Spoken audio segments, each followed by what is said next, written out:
Hello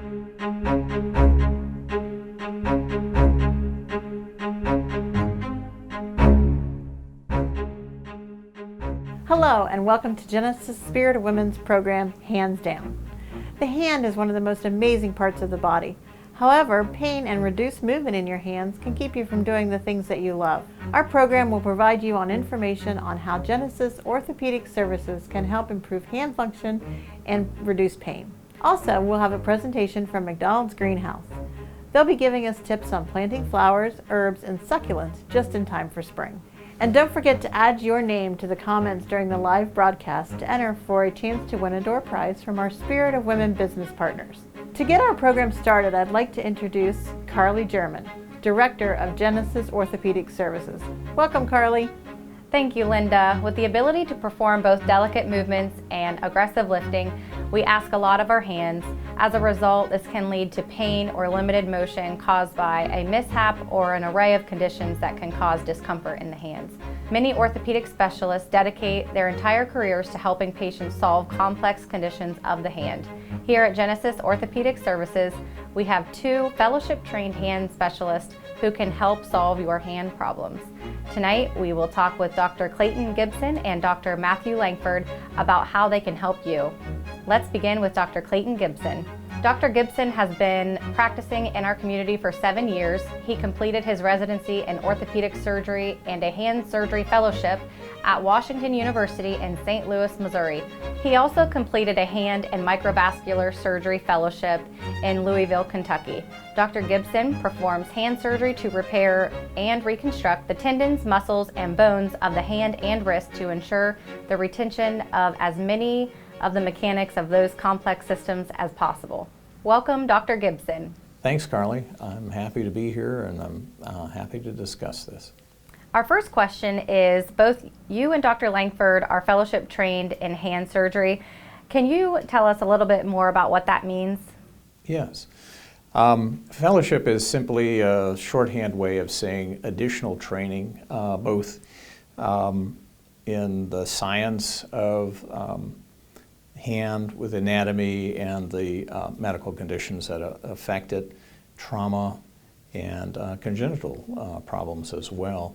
Over a period of time, usually a year of additional training, sometimes more, and then also techniques and clinical experience in usually places where they have a large hand group or hand center that provides additional experience so that you can learn the very large area of hand surgery. Hand surgery is the only subspecialty that is covered by 3 different boards: general surgery, plastic surgery, and orthopedic surgery.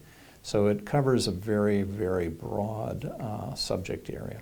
Our community has many manufacturing jobs, and we often see people with nerve irritation and carpal tunnel syndrome. Can you tell us about these ailments and how they are treated? Carpal tunnel syndrome is jargon. It's basically a condition in which a nerve, the middle nerve, one of 3 nerves that provide sensation in the hand, is affected. It's compressed and sometimes also irritated by various things. For instance, in people that do forceful grip and grasp activities, which is only a small percentage of the people that we see that are involved in manufacturing in our very large service area, the people who are involved with grip and grasp activities see higher force acting upon the middle or median nerve, the one of 3 nerves that serves the hand. We can also see involvement in people that type and in people that are carrying out a lot of writing and other activities that over time irritate, if you will, the nerve. And it presents with numbness and tingling in fingers of the hand.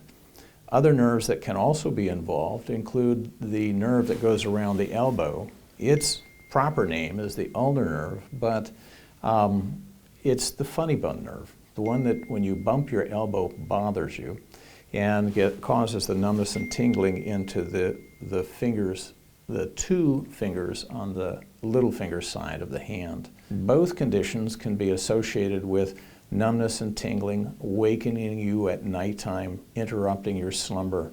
Those things interfere with people's ability to get a good night's sleep, and that's usually what brings them in to see us. When the other or funny bone nerve is affected, it also causes some clumsiness in the hand, and people become concerned about it because their hand feels weak and they can't carry out day-to-day activities that they want to. A word of caution with carpal tunnel: it isn't all about the activities you do with your hands. We see it in ladies that have numbness and tingling in their hands from pregnancy. We can also see it in other medical conditions such as rheumatoid arthritis, or we can see it in people that have diabetes and other conditions that affect the nerve in addition to the things that they're doing with their hands. So what do we do with it? We usually put them at rest. We prescribe splints. And remember, we work as a team. We work with occupational therapists and other specialists to affect how our patients are doing non-surgically. And we refer patients to see them early on in the case, and they can teach people how to do nerve gliding exercises and activities, how to present or adjust their workstations so they're putting less force on the nerve when they're carrying out day-to-day activities. Tests have been, much science has been performed looking at what happens to the nerve and why people show up with this problem. And they've noted that position of your keyboard affects the pressure within the carpal tunnel. How hard you're gripping or touching something with your fingers directly affects the blood flow in the nerve. So there are many things that we have addressed or taken care of before we ever think about the last thing we do, which is surgery.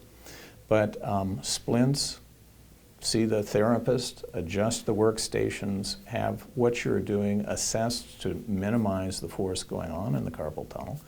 We do all of those things. Sometimes it's your diabetes, and we send you back to your primary care doctor or your endocrinologist to check on you.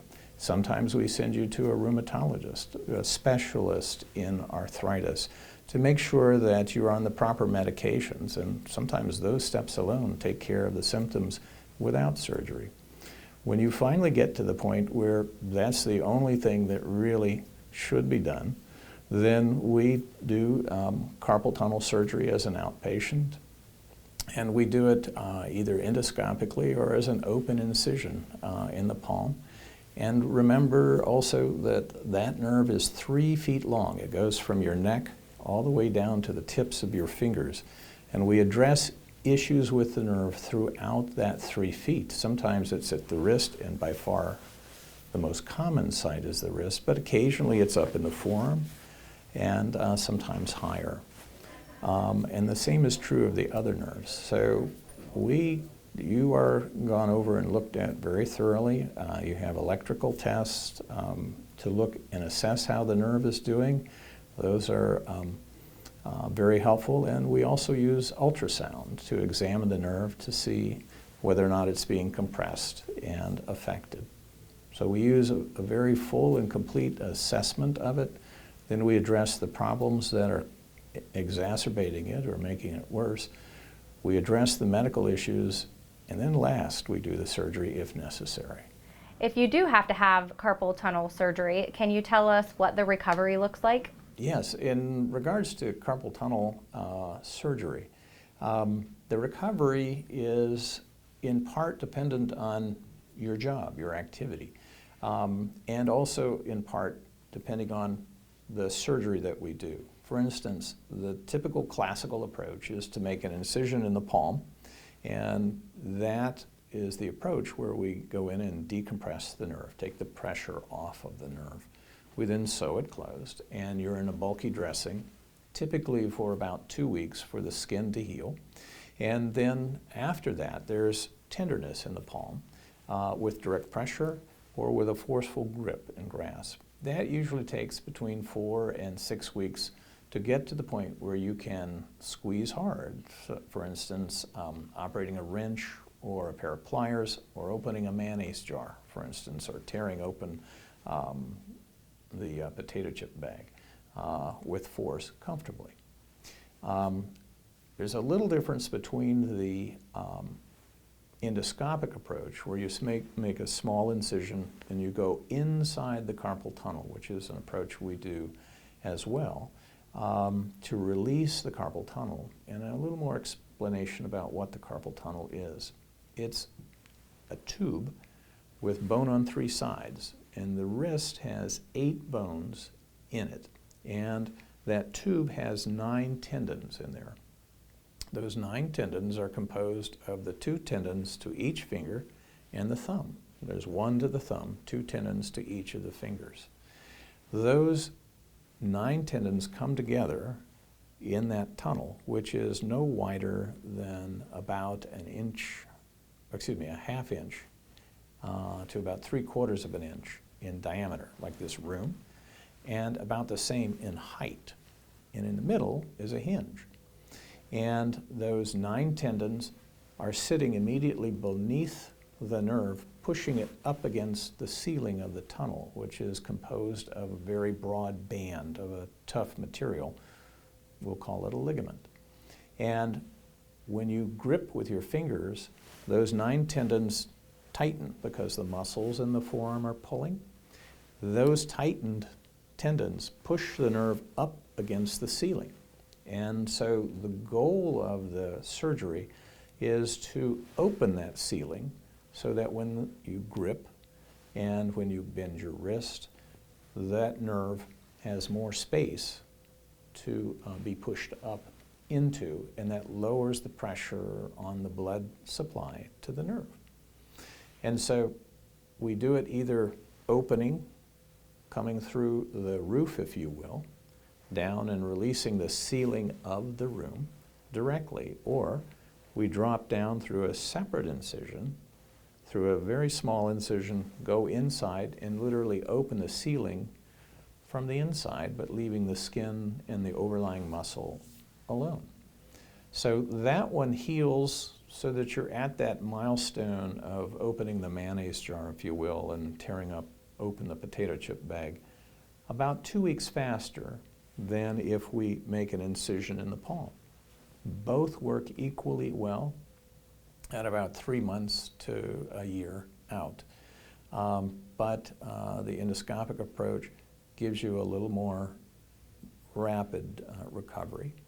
And we use the open approach on all revisions. In other words, if someone has had the surgery before, or all complicated cases where, for instance, someone has slowing of the nerve with the middle nerve or slowing of that funny bone nerve that also is in the hand, or if someone has a cut or laceration or a broken bone involved. So there are differences in the way we do it, but the outcomes are generally about the same. Thank you, Dr. Gibson. For the next question, accidents like falls and a number of others can lead to fractures in the hand. Please tell us what to do if we think we have a broken bone. Okay, very good. Fractures in the hand are of 2 main types, and it's important to distinguish the 2. One is open, where you have a cut over the broken bone. The other one is closed, where the skin is intact around it. If you think you have broken a bone, then the best thing you can do is to immobilize it. And I would use something handy, such as a magazine or a newspaper, and wrap it, and then get to the either emergency room. If it's open, in other words, if there's a cut, go to the emergency room. That is something that should be washed out, cleaned out. You'd be given antibiotics and a tetanus shot, and then more formal intervention, whether it is with splints or surgery to stabilize the bone, is what we would prefer to see happen right away. We don't want to delay on those. Closed fractures, again, splint it. If you have something available at the house, put something on it, such as a magazine, wrap it so it's protected, and then go to either the urgent care or the emergency room, and then more definitive treatment can proceed from that. Things that happen in this time of year, fall on an outstretched hand, on snow and ice, or simply falling on the stairs. Those are the common things that we see. The bones that are affected include the fingers, and we see those injured when you fall into something or fall onto something, or you accidentally hit it. I know you will be interested in planting soon and doing other activities. Watch where you're swinging the trowel or the other things you're using. And please be careful with the powered equipment. We see at this time of year injuries with men who are operating their table saws and all of those other powered pieces of equipment. So here again, it's a team approach, and you will see not simply hand surgeons, but you'll see the ER doctors and the mid-level practitioners and our therapists all working to help make your experience the best you can. Some pain can come from muscles in the hand being strained or injured. How can that pain be resolved? Certainly. By far the most common source of hand pain or muscle pain in the hand comes from overexertion, overactivity. So the things you can do to a tendon, you can do to a muscle too, and you can overwork it, overstretch it, you can tear it, and you can also cut it. And so we see all of those things. We also have people that come in with pain in the muscles that comes from underlying medical conditions. They're called myalgias. And the best way to understand what that muscle ache is to remember what happens when you get the flu. We live in the age of COVID, but the flu was here long before that, and the muscle aches and pains that they're talking about is inflammation of the muscle. And that's the kind of thing we're talking about with a generalized muscle ache and pain, but you can also get it in the hand. People can also have inflammatory conditions like rheumatoid arthritis that aggravate, inflame muscle, causing it to be uncomfortable, stiff and sore in the morning, that kind of thing. Those are more complicated, and there are medical approaches. The arthritis specialist, a rheumatologist, their family doctor, others address those kinds of issues, and we work with them to unpack why the person is really having this discomfort. Again, surgery, yes, we do that. If you cut it, if you tear it, we address that in the small muscles in the hand and in the forearm. I have seen teenagers who overexert, or adults overexert themselves doing muscle or weight conditioning and weightlifting, and they develop swelling in their arms and in their forearms, and can develop compartment syndrome, which is an overswelling of the muscles in the forearm causing pain. That can be an emergency and should be checked out if you're having excessive pain in the forearm or the arm. These days we have patients on blood thinners. And again, when you have an injury to a muscle, you can tear the muscle, and you can have, in those individuals on blood thinners, swelling, whether it's in the hand, the forearm, or the arm. And that causes excessive pain and is something you should go to the urgent care or emergency room to have examined. And we get involved in those things when the pressure doesn't go down and the pain does not get relieved. And sometimes it's an emergency, and we operate on those. For the vast majority of time with overexertion, such as your teenage child that is activating the phone and doing a lot of digital input, you can have muscular aches and discomfort at the base of the thumb, and it's literally a cell phone thumb that has been characterized by physicians. And rest and ice, anti-inflammatories, stretching exercises, and we'll usually send you to the therapist to help with immobilization and the rest. And also they have other modalities that are very helpful.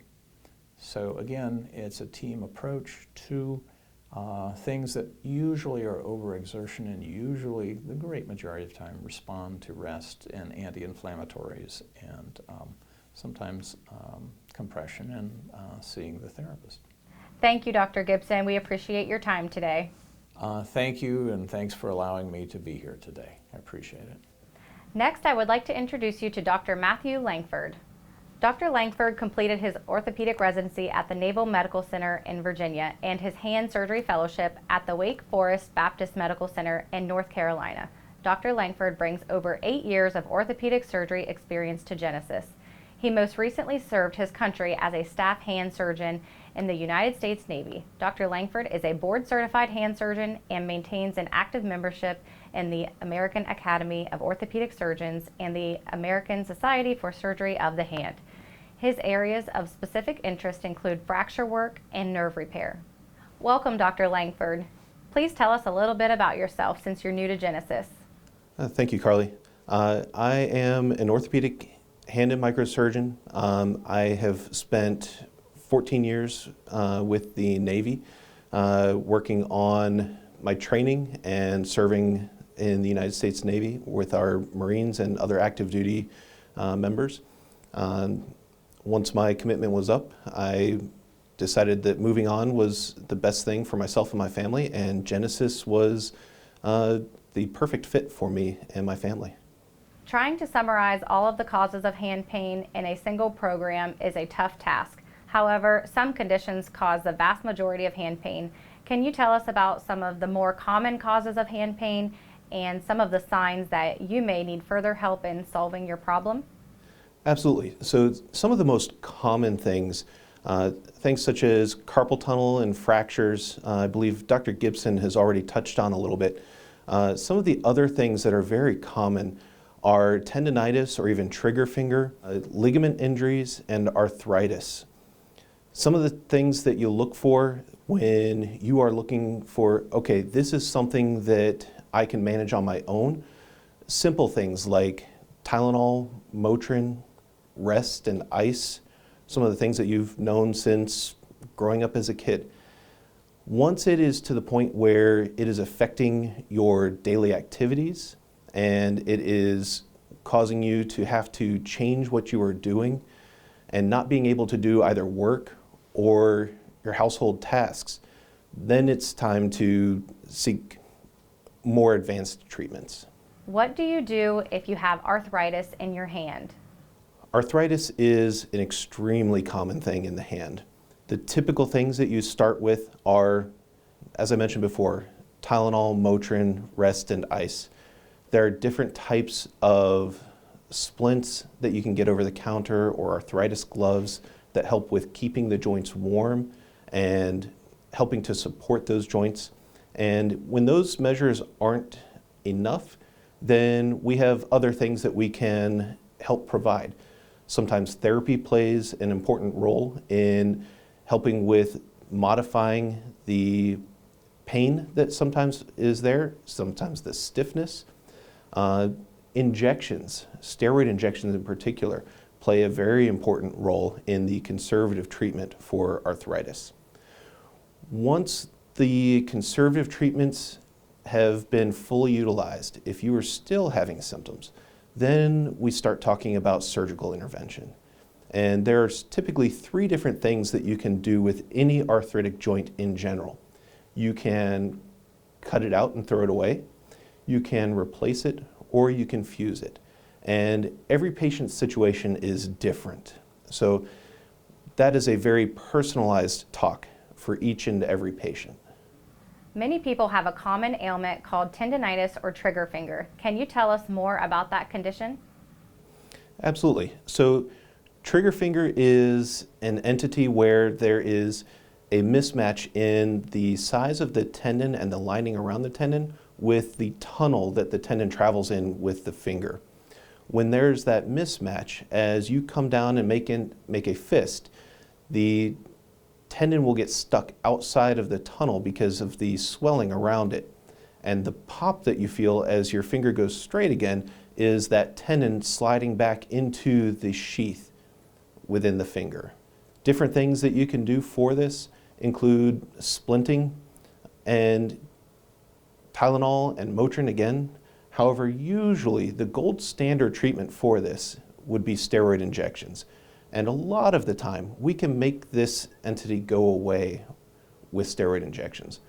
When steroid injections don't work in the small percentage of patients, Then we talk about surgical intervention. When we talk about surgery for trigger finger, it's a relatively straightforward surgery. I never call any surgery simple because for every patient, surgery involves lots of things from fear of the unknown to potential complications, but this is one of our more reliable surgeries in orthopedic surgery and hand surgery in specific. We see many ligament injuries in our office. Please tell us more about the types of hand injuries that you treat. I treat pretty much all hand injuries.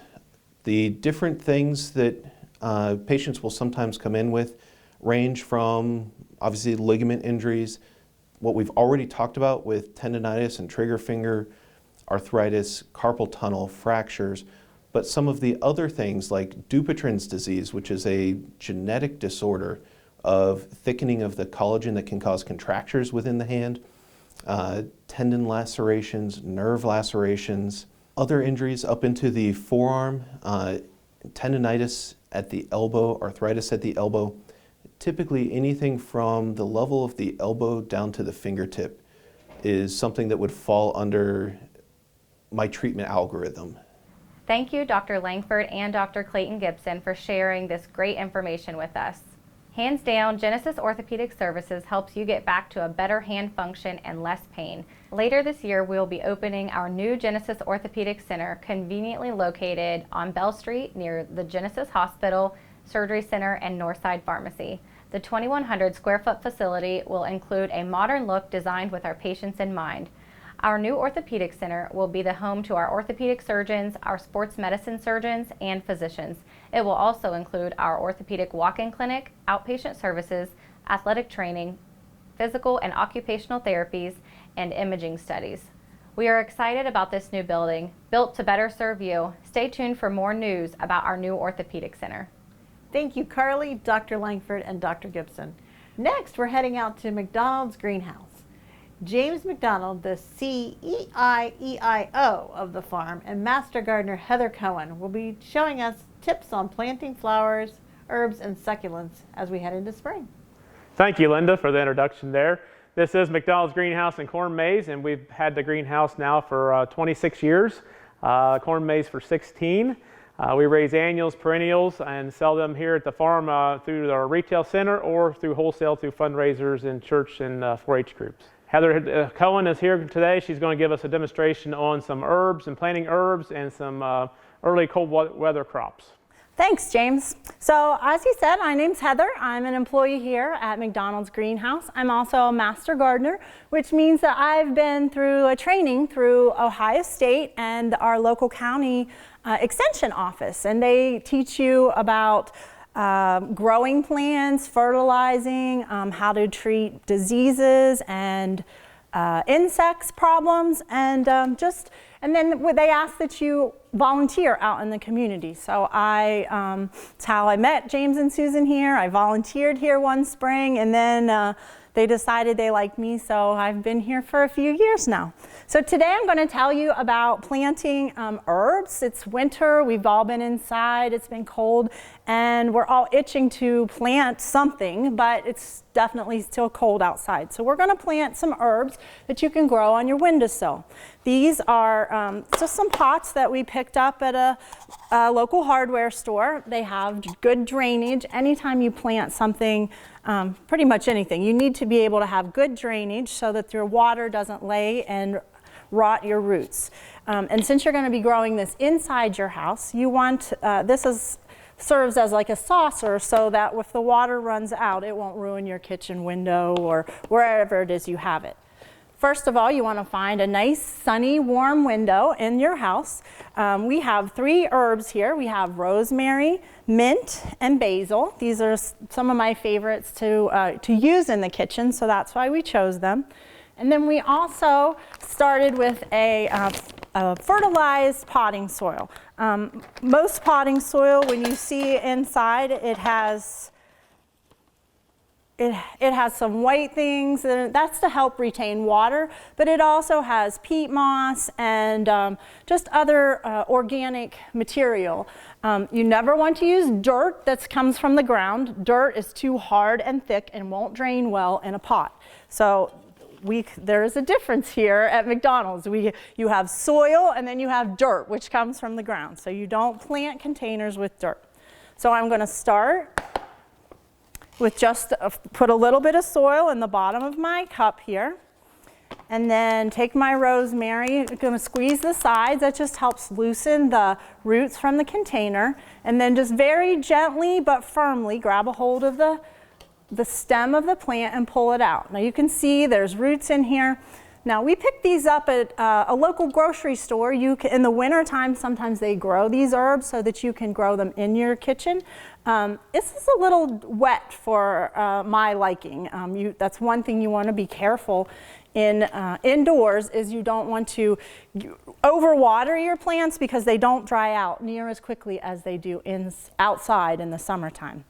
So we put that in there, and then I'm just going to fill the container with soil. And you might want to do this. You might not want to do this on your kitchen table because it's obviously a little messy, but it will clean right up. So there's that one, and then we'll just keep going and fill these up. Now once you get them planted, you want to make sure, especially the basil, it's kind of big for this container. So you can just take a little pair of scissors, these are left over from my kids' elementary days, and trim them back.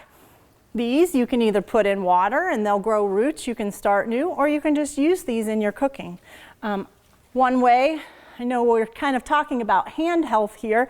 Basil, when you use it, it likes to be shredded, but you can also just take it in a little bowl with your little kitchen scissors and chop it up. And that's just kind of an easy way to make your herbs just nice and small, and you can use them in your kitchen.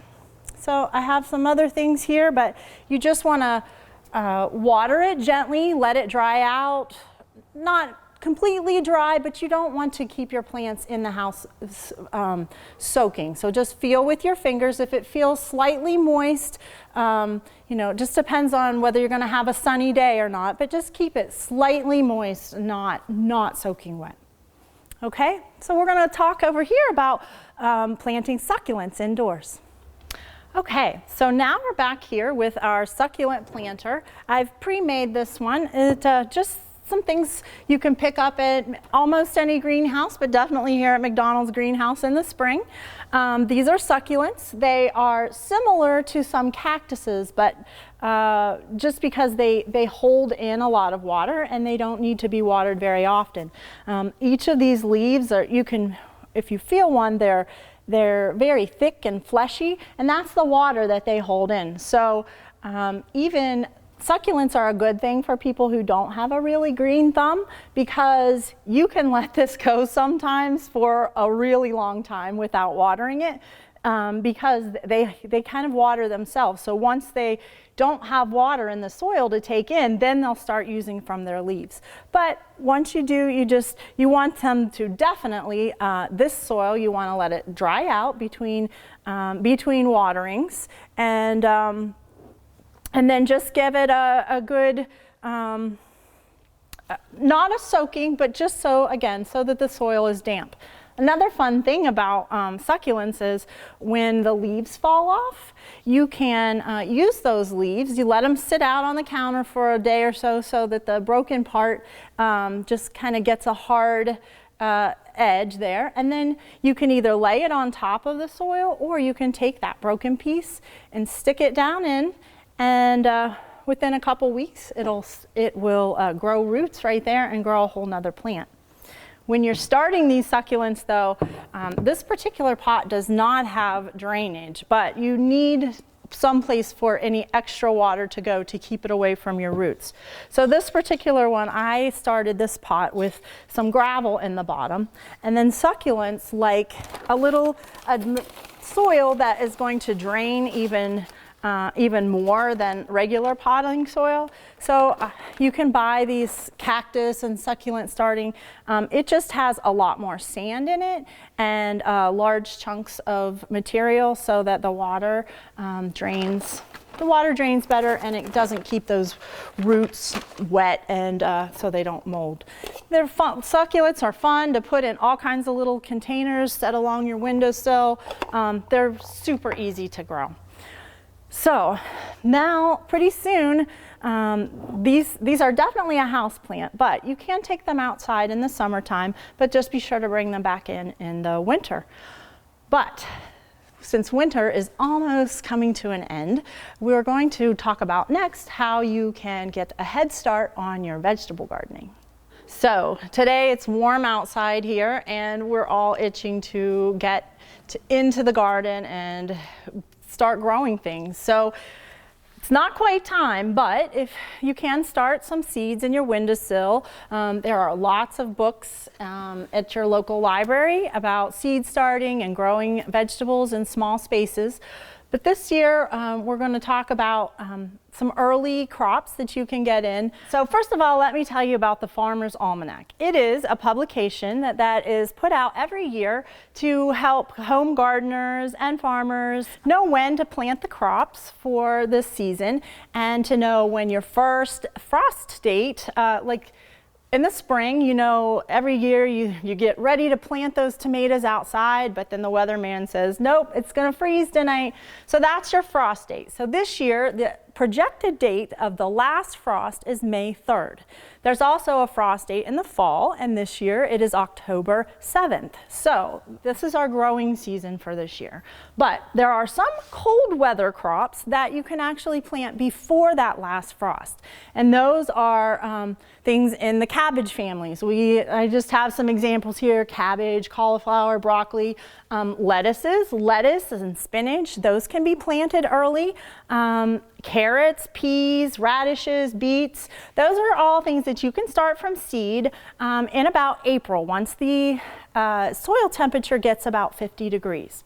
Now, there are old wives' tales and just farmers who believe that St. Patrick's Day in March is when you should always plant your potatoes and onions. So I have tried it. It does work great. I also have believed that the cabbage and things like that, if you plant them early when it's cool, they have a much sweeter taste, because once it gets hot in late July and August, they tend to, it takes so much more moisture out. They don't have as much sugar. But so these are all things that you can get started early, and then, and sometimes with the carrots, you can even have a second crop you can start later because you started so early. So, this year, be sure to give it a try and plant something new and have some healthy meals. Well, thanks for visiting with us today. That's a few examples of things that you can do at this time of the year, or in any time of the year, really, and some of the house plants and things you can do that way. And I hope you enjoyed your visit here today, and look forward to spring. I hope you enjoyed our program, and thanks to all our presenters for giving us great information today. Please add your names to the comments section below to enter for a chance to win a door prize. We'll accept the name for 5 more minutes after the live program ends, and then we will notify our winners via Facebook Messenger. Thank you again for joining us, and be sure to watch for more Spirit of Women programs coming soon.